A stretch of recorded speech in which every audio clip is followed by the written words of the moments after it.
My first year of law school was challenging in a lot of ways.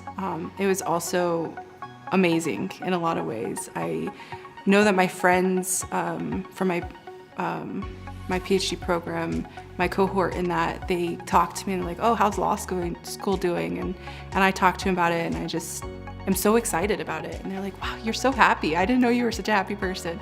So I love law school. I love my first year. And that's as far as learning like the substantive law, and learning what I could do with it, what's possible, and also starting to feel like I'm getting a sense of the system and the parts that can move and how to move them. And that's really exciting, that's really comforting, because when I came in, or even before I thought I was gonna go to law school, that was what I was struggling with, was there's so many problems in the world and it just doesn't seem like there's any answers. And law school has been comforting in a sense of like, it's not gonna be easy and it's not very straightforward, but there are ways to make change happen.